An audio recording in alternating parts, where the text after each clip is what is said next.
Universal. Trilogy Institute, Universidade Livre Terapêutica em Línguas. Livraria Proton.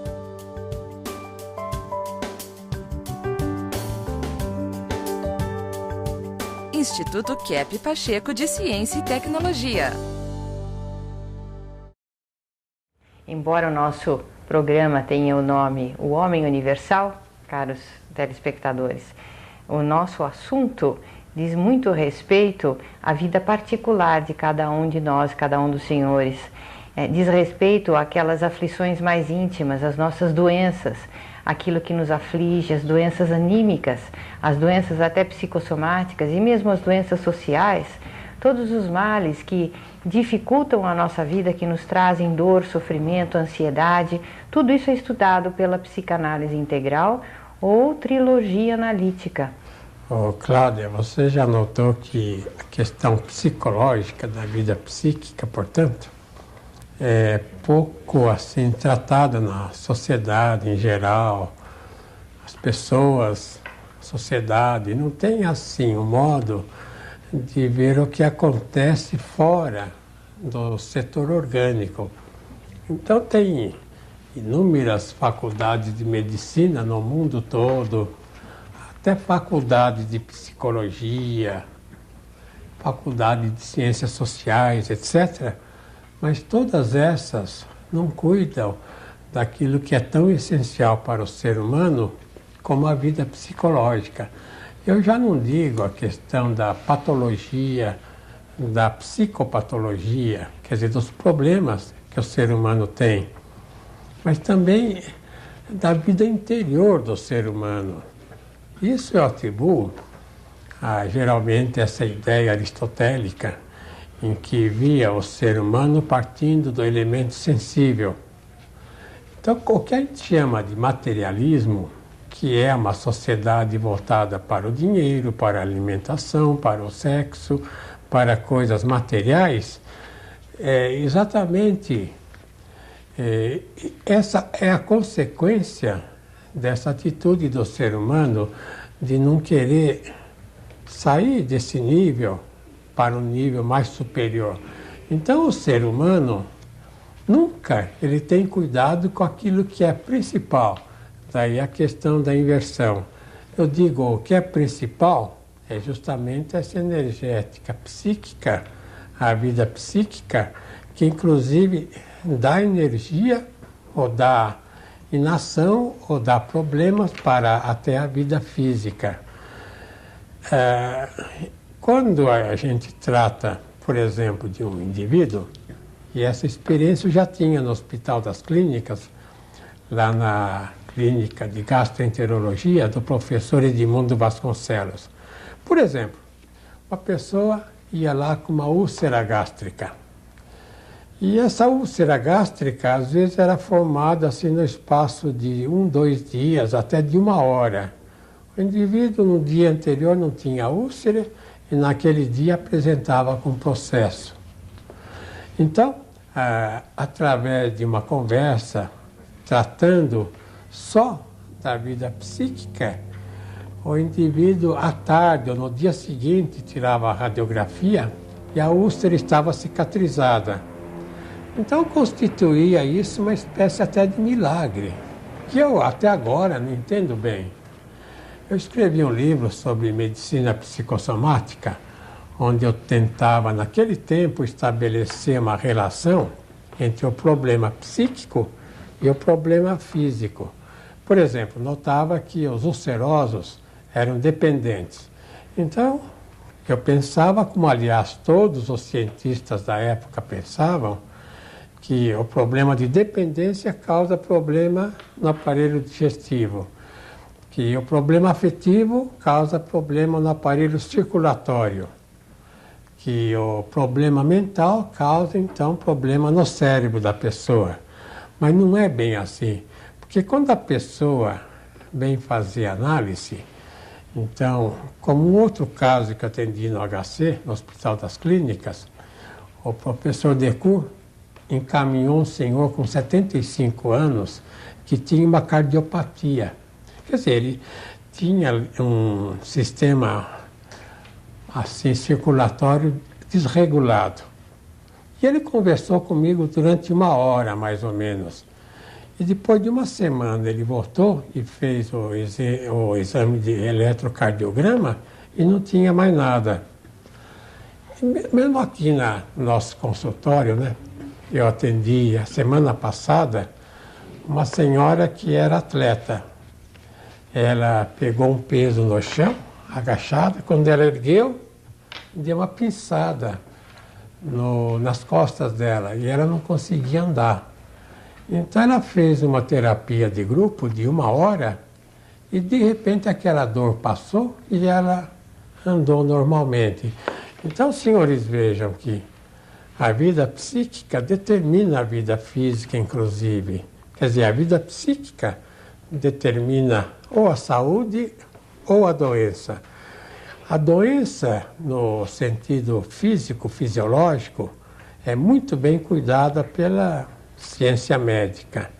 Mas a vida psicológica não é ainda vista como deveria ser por causa dessa filosofia de vida antiga, que vem do Aristóteles, que sempre cuidou mais dos sentidos do que praticamente da vida psicológica. Eu queria mostrar aqui um esquema que possa esclarecer um pouco. Olha, aqui eu fiz uma roda, né, em que eu ponho a vida psicológica e ponho assim o desconhecimento disso, do funcionamento dessa vida psíquica. Não só no sentido das doenças, né, da questão da inveja que vem de lá, da questão de problemas assim de repressão, etc. Mas, em geral, o que é a vida psicológica? Então, ponho aqui, aí, o desconhecimento disto causa o quê? Epilepsia, depressão, causa esquizofrenia, taquicardias, bradicardias, cólicas, úlceras, enxaquecas, cefalalgias, acidentes, etc, etc. Então, o que eu quero falar com isso? Eu queria falar o seguinte, que no centro do ser humano existe uma energética muito intensa que vem da energia escalar. E essa energética se manifesta através da consciência. Então, vamos dizer que esse centro aqui é toda essa energia que sai pela consciência do indivíduo. Agora, se ao redor o indivíduo tem muito egoísmo, teomania, megalomania, inveja, etc., então essa energia não vai para o mundo exterior, quer dizer, não vai para o organismo dele, não vai para a sociedade. Então o que acontece? Esses problemas aqui fazem com que ele entre nas doenças, na criminalidade, nas doenças mentais, né, na neurose, etc. Então o que eu quero falar, viu, Cláudia, é essa questão da energia escalar, que aliás tem mais um exemplo aqui, que esclarece bem. Então aqui está a energia escalar, né? No centro da personalidade. É mais naquela parte invisível. Isso aí que o senhor chama de energia escalar ou essencial, Dr. Keppe, a gente poderia também dar como sinônimo a força vital, da qual Hahnemann dizia? E do que Aristóteles também chamava de energia de ato etérica, puro, né? Da energia essencial. Sim. Então, essa energia existe dentro da vida psíquica do ser humano, aqui no centro, né? É uma energia imaterial, né? Então no mundo interior existe isso. E o que acontece? Essa energia se manifesta primeiro pela intuição, depois pela consciência. A pessoa tem intuição, pessoa muito sensível. O que é? É o contato com essa energia interna que tem toda a verdade, o bem, o belo, o verdadeiro. E aí a intuição aliada à razão, né, o uso da razão e da inteligência, forma a consciência. Então, veja aqui no esquema outra vez, mais em cima, depois da consciência é que vem o conhecimento, né? Sim. Agora, o conhecimento é uma mistura na nossa sociedade mais com coisas do mundo exterior compreende, do que com o mundo interior. Sim, sim. Então, em vez da pessoa captar no mundo interior a verdade que está lá, ela se volta para o mundo exterior. Sim. Então, o que acontece no mundo exterior, toda mentira, toda falsidade, toda corrupção que existe, a pessoa coloca no conhecimento.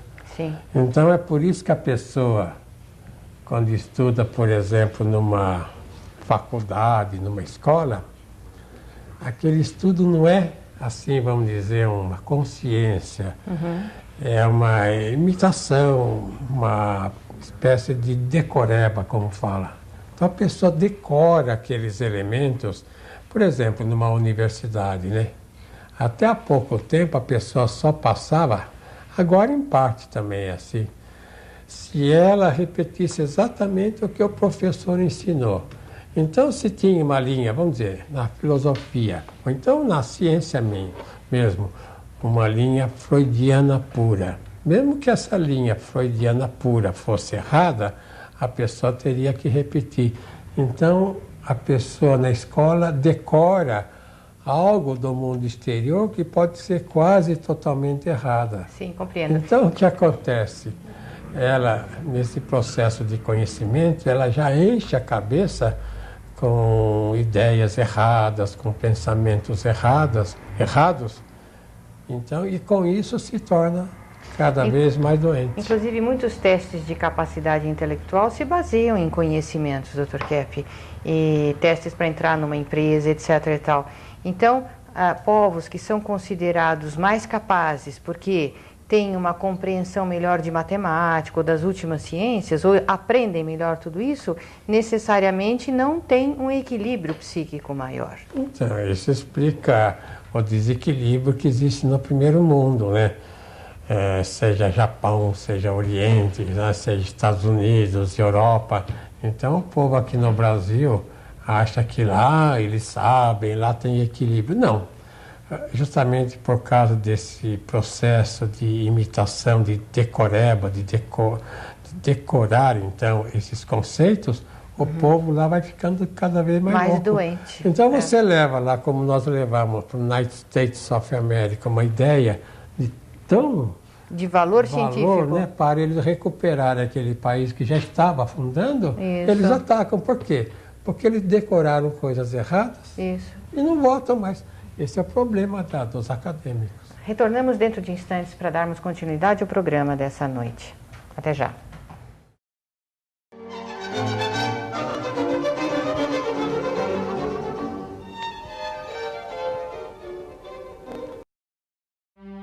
O mais original escritor contemporâneo no mundo, segundo o Centro de Pesquisa Científica Nacional da França. Nesses tempos de incerteza e conflito, surge um trabalho de extraordinária clareza moral, visão e esperança.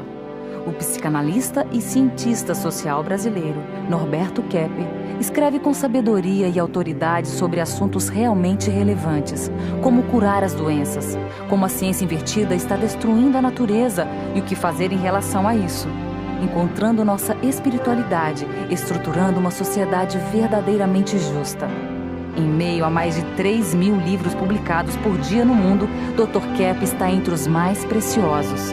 Livros de Norberto Kepp, Ciência Trilógica, abrindo as portas para um novo mundo.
Kepp estava comentando no segmento anterior do trabalho que ele realizou no Hospital das Clínicas no campo da medicina psicossomática, a aplicação da psicoterapia, dos conhecimentos da ciência psíquica no auxílio do tratamento mesmo de doenças com manifestação orgânica, não só psíquicas, mas mesmo orgânicas.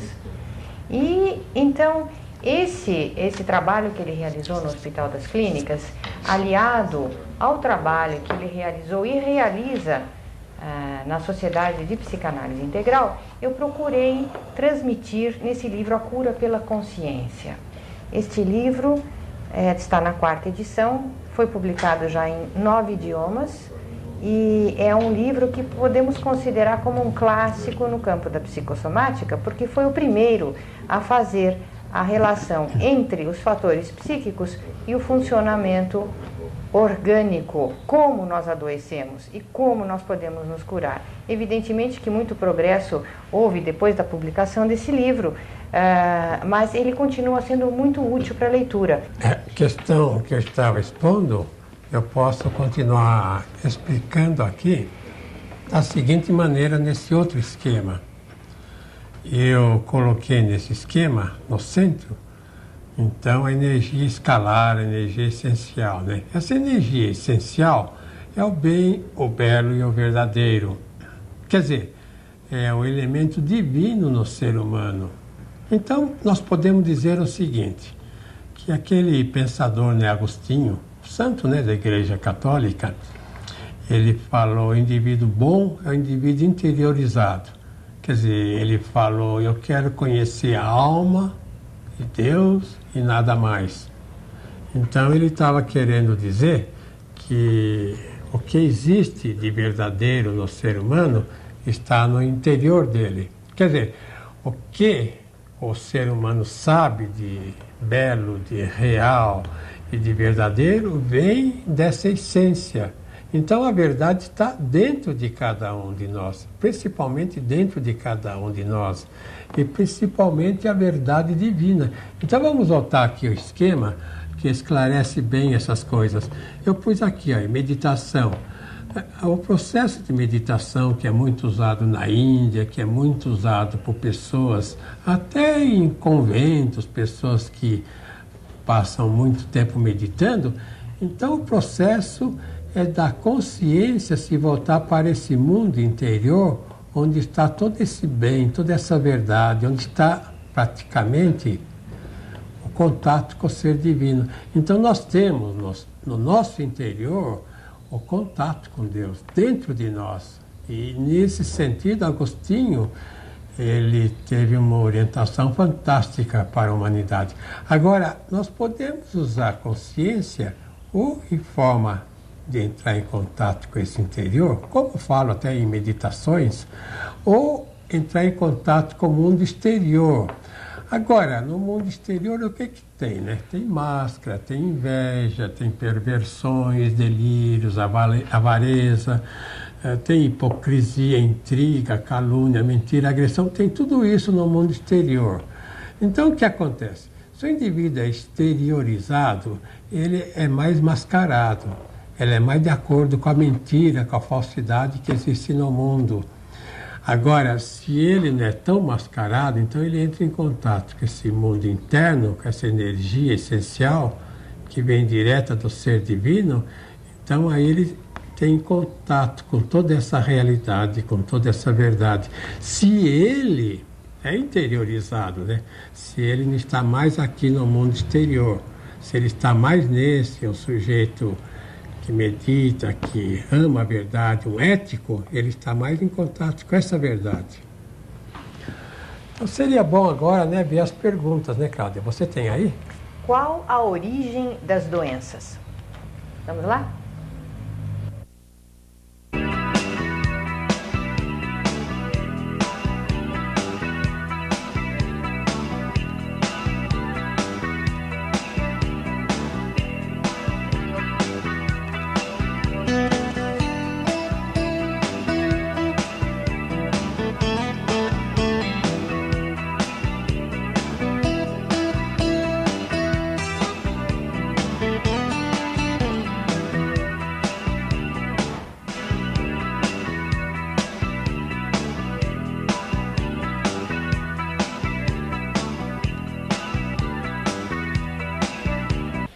Olá, amigos do programa Homem Universal.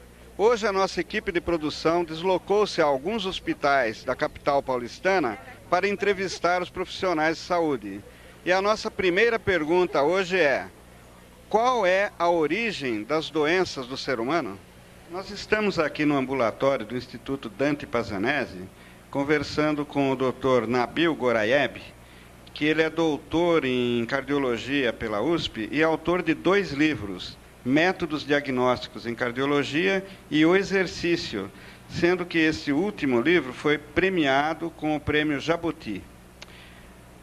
Doutor, qual que seria, do seu ponto de vista, a origem das enfermidades? Por que as pessoas ficam doentes? Puxa, essa é a verdadeira pergunta difícil de responder. O que nós conhecemos dentro da medicina clássica, que as causas das doenças podem ser congênitas ou podem ser adquiridas, evidentemente. E adquiridas elas podem ser por maus hábitos de vida ou por as várias degenerações, por infecções que acontecem nos indivíduos. Dentro da cardiologia, a área mais grave são as doenças degenerativas, por maus hábitos de vida e também porque tem o componente genético. E em cima disso tudo, não tem a menor dúvida, existe o componente, vamos chamar, emocional, que vai servir da gota d'água para as coisas acontecerem. Bom, principalmente relacionada aos fatores físicos, genéticos, fatores psicológicos, principalmente relacionados à vida estressante de hoje em dia, principalmente nas grandes cidades. Em primeiro lugar, as condições socioeconômicas, condições ambientais e alguns outros fatores extras que podem existir, não, em cada setor de cada país. Na opinião do senhor, o que origina as moléstias do ser humano? As moléstias do ser humano se originam por várias causas, desde as alimentares até as ocupacionais. E dentre esse bolo de variáveis, existem as moléstias infecciosas, hereditárias, enfim, as causas são muito grandes. Vários fatores, né? As condições sociais do indivíduo, fatores genéticos, as próprias condições de vida da pessoa, né? Tem uma série de fatores. Bom, podem ter diversas causas, mas eu acredito que é uma conjunção de fatores que podem ser intrínsecos, que são os interiores, que já vêm com a pessoa, que são os congênitos, que podem nascer, a pessoa já pode nascer com uma predisposição para ter determinada doença, e os fatores externos, que são os micro-organismos, alguns agentes etiológicos que podem, associados a esses fatores internos, ocasionar as diversas doenças. Estamos aqui com o jornalista Ivo Santos Cardoso, diretor proprietário do jornal Vida Integral. Senhor Ivo, o senhor, na sua opinião, o senhor dirige há 19 anos esse jornal sobre saúde, né? O que originaria as moléstias do ser humano? Qual é a origem das enfermidades? Há várias causas, eu acredito, que provoquem as doenças, provoquem as moléstias. Mas eu acredito que uma das causas principais é a incapacidade do homem em entender a importância de conviver bem consigo mesmo e com o próximo.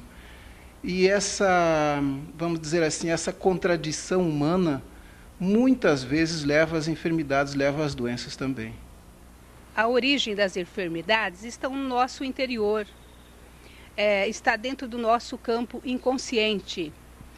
Nós vivemos um comportamento muito artificial, somos mascarados.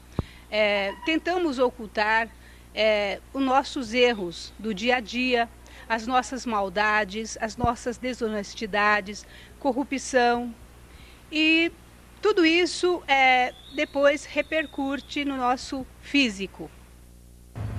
Então, nós vimos pelas respostas sobre a origem das doenças que praticamente todos eles falaram das questões congênitas e adquiridas.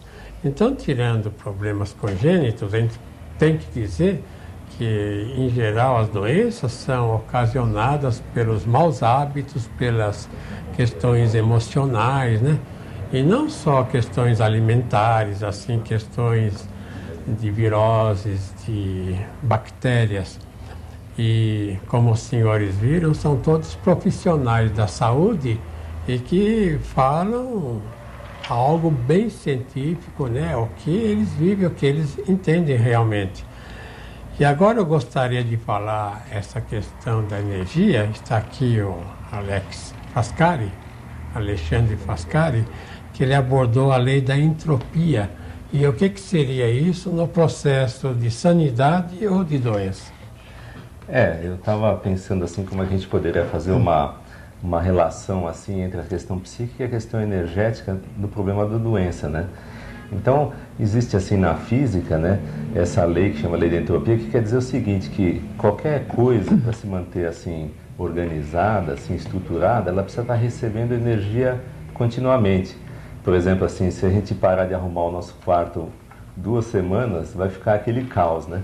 Então, essa ação que você precisa para manter o seu quarto arrumado é essa energia.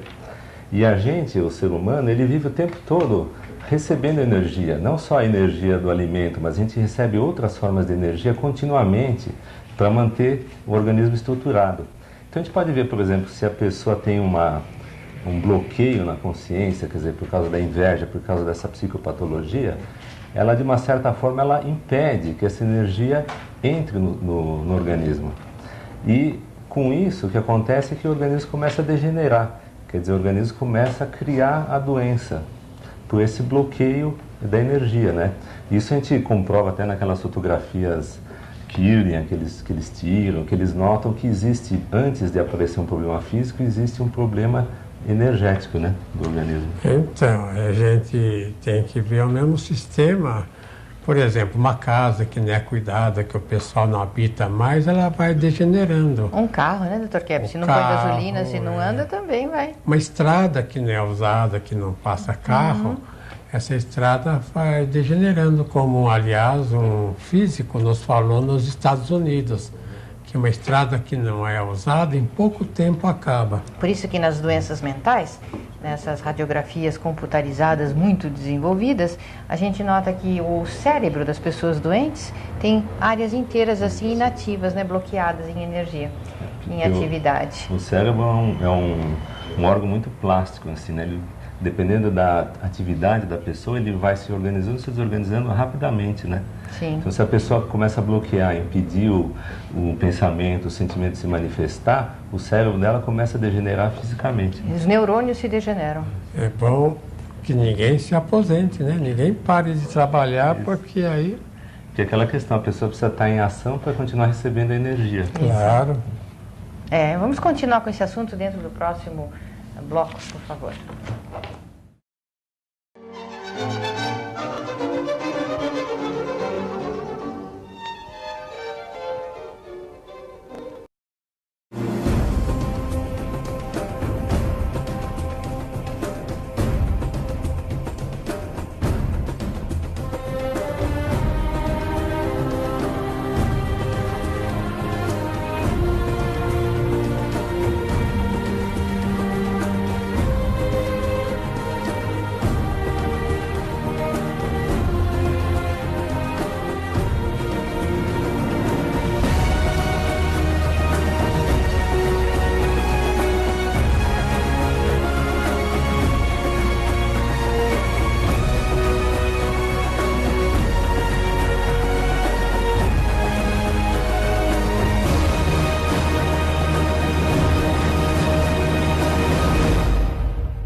Existe no interior do ser humano uma energia, como eu falei, energia escalar, que é a energia essencial, que é praticamente uma energia mais forte, como Alexandre Frascari falou, que vem do exterior para o mundo interior, e essa energia é que faz a saúde da pessoa. E que nem sempre o ser humano ele está em contato com essa energia. Agora, veja bem um novo esquema que eu fiz. Por que não está em contato com esse tipo de energia?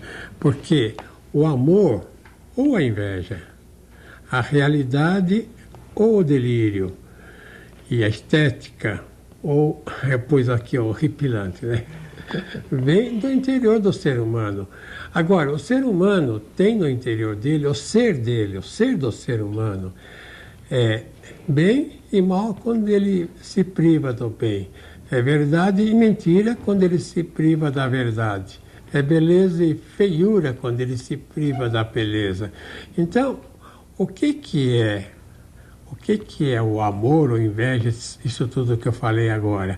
É o ser do ser humano que se manifesta em forma de amor ou de inveja, ou em forma de realidade ou de alucinação, ou em forma de beleza ou em forma de feiura, vamos dizer. Então, a psicoterapia, para chegar a ter assim um funcionamento exato, tem que atingir estes elementos aqui, o bem, a verdade e a beleza. Porque a pessoa ficou doente porque ele negou isso no interior dele, por questões sociais. E eu acho mais assim questão mesmo de falta de conhecimento.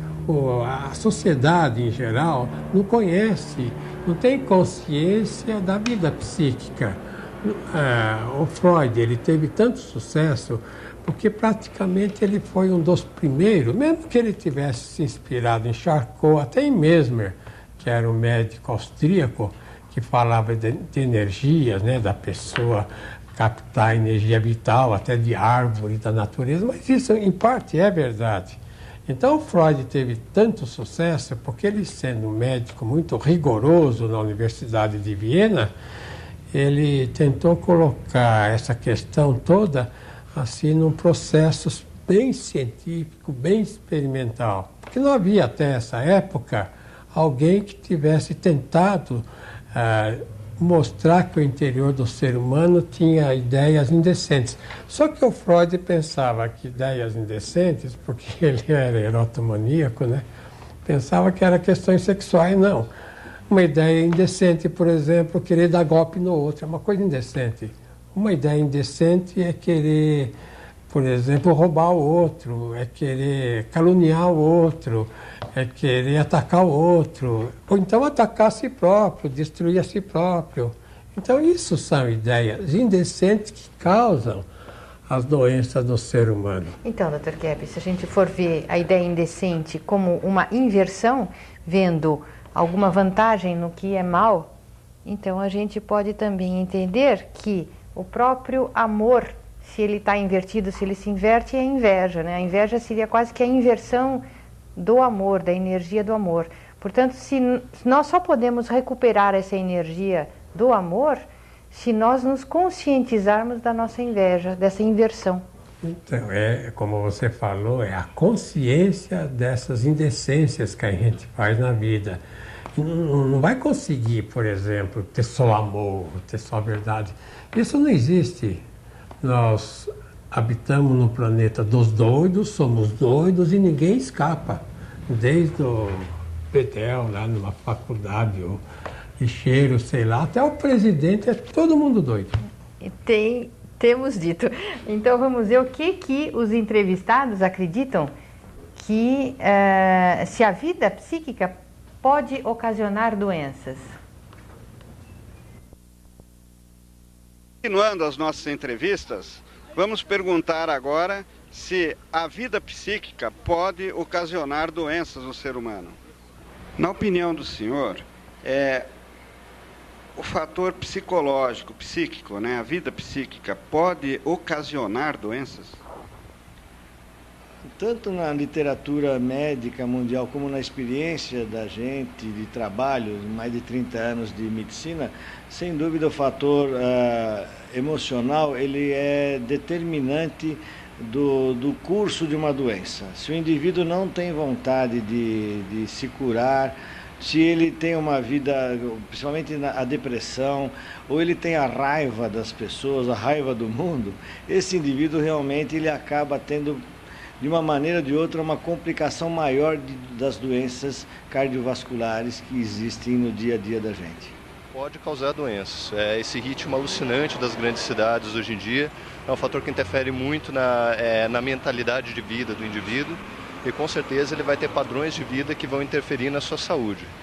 Como, por exemplo, o estresse do dia a dia que interfere com o sistema gastrointestinal, por exemplo, pode ocasionar úlceras e gastrites, por exemplo. A vida psíquica poderia causar problemas, doenças no ser humano? Sem dúvida. O comprometimento psicológico ele tem uma influência muito grande em inúmeras doenças, que vão desde doença de pele até as doenças cardíacas. Eu acho que assim, o fato de você viver em constante estresse, por exemplo, pode te debilitar. O seu sistema imunológico pode ficar deficiente e você pode ter uma série de doenças, desde uma gripe, isso pode facilitar esse tipo de coisa. E, na sua opinião, o fator psicológico pode ocasionar doença?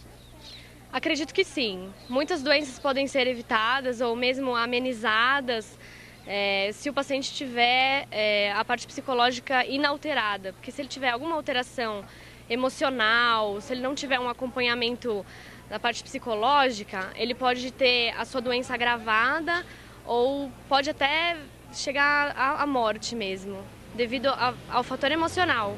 Eu acredito que sim, porque é todo um universo, muitas vezes subterrâneo, que se escoa sem conhecimento, muitas vezes, do próprio indivíduo.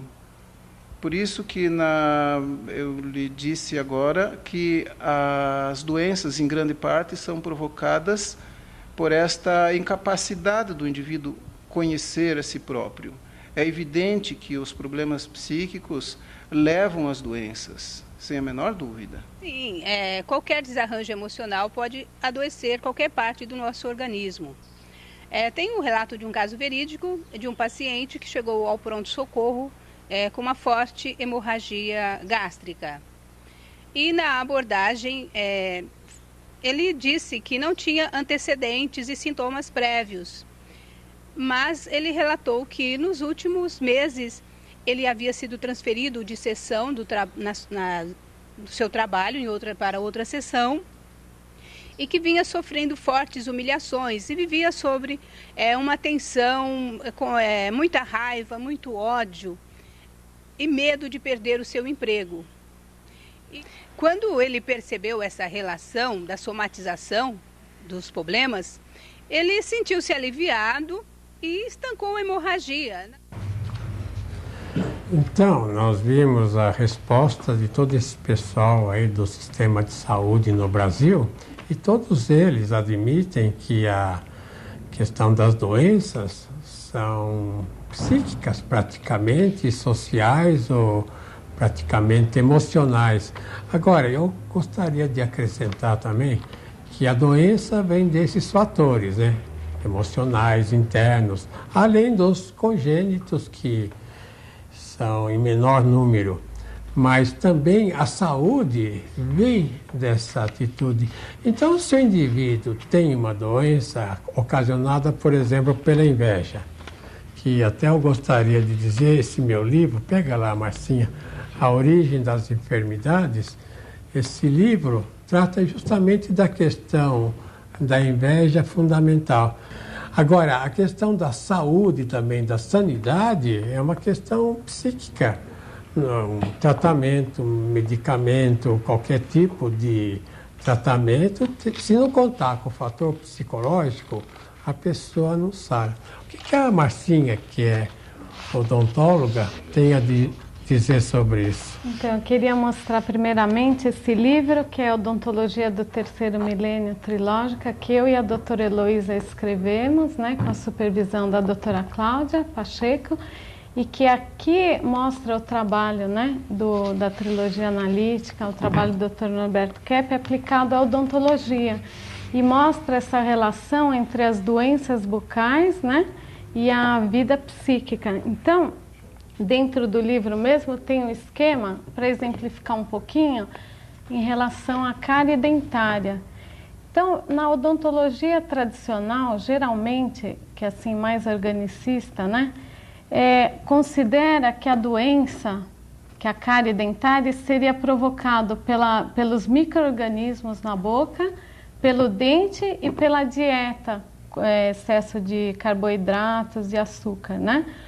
Mas nós mostramos algo assim mais amplo, que o dente, a microbiota e a dieta são subordinadas à vida psíquica, né? Então, se a pessoa vai consumir um excesso, uma frequência muito grande de açúcar, ou então se ela não tem uma higiene bucal correta, tem uma alteração na salivação, tudo isso é ligado mais à vida psíquica. Então, tem esses fatores, talvez pudesse mostrar um pouquinho mais de perto, que vão determinar a doença. Então, por exemplo, a negação, a deturpação, a omissão da ação, as emoções, né, de medo, raiva, inveja, ódio, que alteram o fluxo da salivação, pensamento deturpado.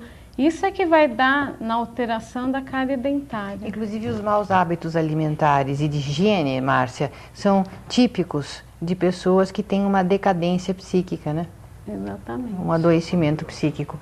Bom, retornamos dentro de instantes para o último segmento de hoje. Até já.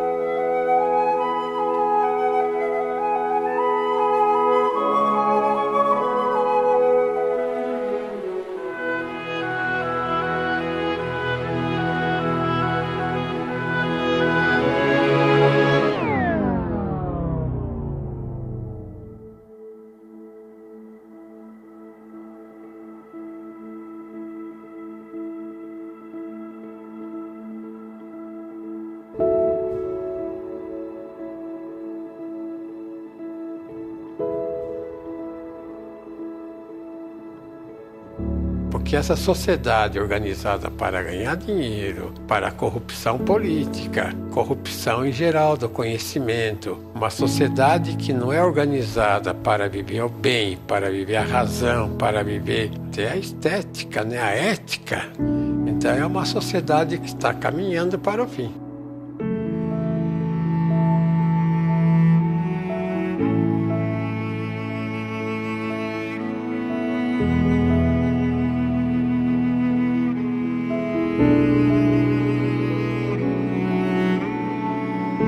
Muitas pessoas pensam que através da corrupção, através até do roubo, né, do golpe, da mentira, etc., que vai ter vantagem na vida. Não. Tudo aquilo que não é virtude, que não é o bem, destrói o indivíduo.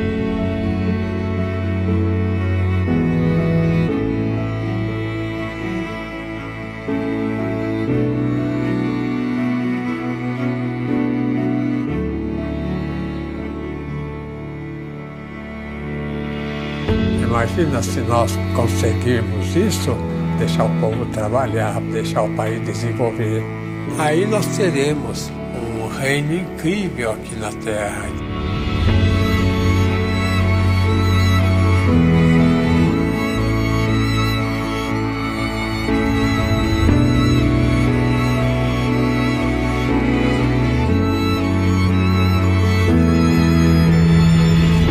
Onde existe corrupção atrás, tem a virtude. Onde existe a doença, tem a sanidade atrás. Onde existe o mal, tem o bem. Então, o mal só pode existir onde esteja o bem. A doença, onde esteja a saúde. E a corrupção, onde esteja a realidade.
Queria continuar falando sobre questão de saúde e então mostrando essa questão psicológica, né, da saúde e como funciona no ser humano.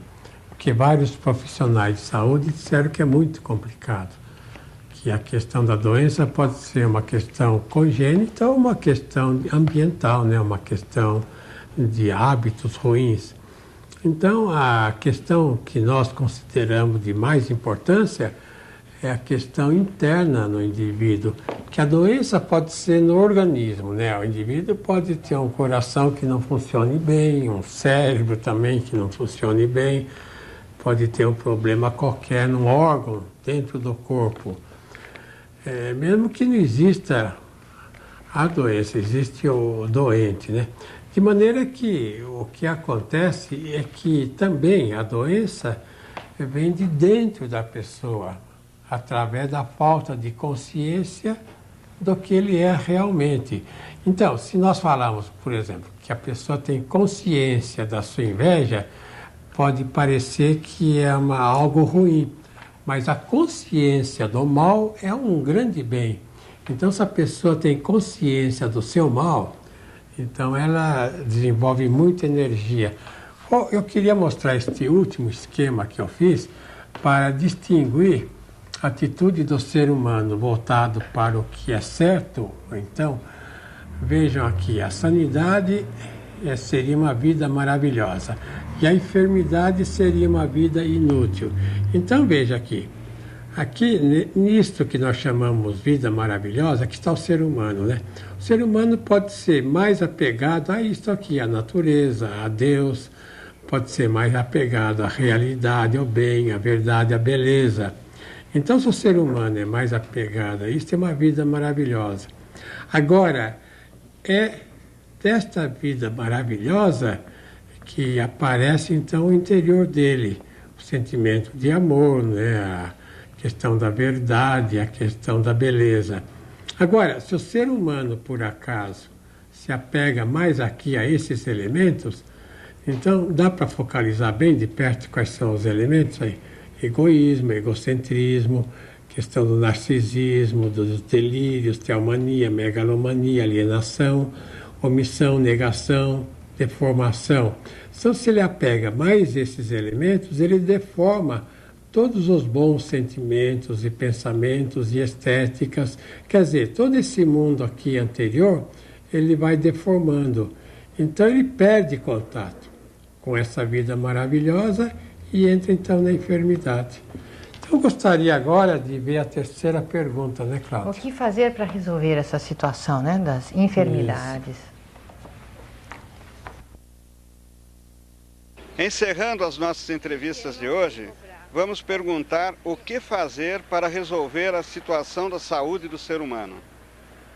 E a terceira e última pergunta, o que as pessoas podem fazer, o que pode ser feito para resolver esse problema do ser humano? Pois é, até a gente gostaria de saber e ter a resposta rápida. O que a gente recomenda como cardiologista que mude-se os hábitos de vida dessas pessoas.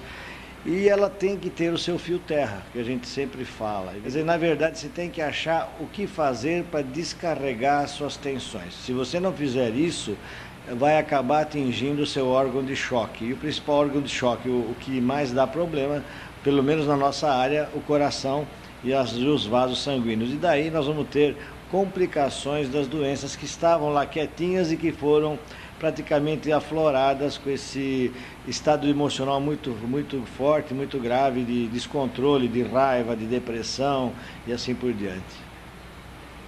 Bom, primeiramente eu acho que programas preventivos são válidos nesse sentido, certo? No sentido de orientar o indivíduo a ter um estilo de vida menos estressante, certo? E uma maior abrangência do sistema de saúde à população, uma maior eficiência dos meios de diagnóstico e tratamento da população. É muito difícil, porque o ser humano ele vive em sociedade, em comunidade. Portanto, ele não pode ficar isento dessa inter-relação entre o homem e o meio ambiente. E o meio ambiente sendo hostil, ele vai ocasionar alterações psicológicas e essa, por sua vez, vai alterar a saúde da pessoa. no contexto que a gente vive hoje em dia, com essa crise toda, eu acho que é isso que influencia. Eu acho que se a gente começar a melhorar de base as coisas, né, com uma política governamental que distribua melhor renda, ter melhores condições de saneamento básico, eu acho que isso aí vai ajudar bastante a melhorar a condição de saúde da população. Na sua opinião, o que pode ser feito para resolver esse problema da humanidade? Acredito que o principal seria o trabalho em equipe, tanto da medicina, enfermagem, o nosso trabalho de fisioterapia, nutrição, o que ainda no Brasil, infelizmente, é uma realidade um pouco distante ainda. Poucos lugares conseguem ter essa equipe multiprofissional, que a gente chama, né? Eu acho que o caminho seria esse. É evidente que as soluções para esse tipo de problema passam por várias vertentes, mas é evidente que muita coisa podem ser feitas pelo próprio indivíduo. Eu acredito mesmo que uma delas seria essa compreensão de si mesmo, como lhe disse, essa busca de si mesmo. Olha, conscientizar a humanidade sobre a influência que a mente exerce sobre o nosso corpo, né? Na influência de toda a origem, de todas essas inúmeras doenças. Então, como nós vimos, e a questão de resolver tal problema é muito mais complicada do que se pensa. Eles responderam mudar hábitos, né, ter uma melhor renda, questão social, ou então uma escolha de vida diferente, trabalho em equipe. O tipo de vida social seria causador assim de muitos problemas do ser humano. Mas é interessante essa questão, que geralmente a única orientação praticamente no mundo que existe e que vê a doença vindo do exterior psíquico é a nossa. É por isso, viu, Cláudia, que lá quando nós frequentamos assim os congressos na Europa, ou então frequentávamos também, né, nos Estados Unidos, essa questão de voltar para a vida psicológica é muito difícil, porque o povo já se habituou a ver a problemática vindo de fatores assim, ou sociais, ou externos de qualquer modo. E nunca o ser humano olhava para dentro dele próprio. Você sabe que essa persecutoriedade, que é característica dessa visão da causa dos problemas no exterior, essa persecutoriedade interna causa uma tensão muito grande. É justamente um dos temas que eu desenvolvo nesse livro, A Cura pela Consciência, que é essa atitude de luta e fuga, né? Que é típica do mecanismo do estresse e da projeção e da paranoia, né? Porque a gente vê a causa de todos os nossos problemas no exterior, a nossa postura se torna cada vez mais tensionada, mais ansiosa, e isso obviamente aumenta o nosso estresse e o número de doenças. Então, isso não foi assim falado pelo pessoal de saúde, né?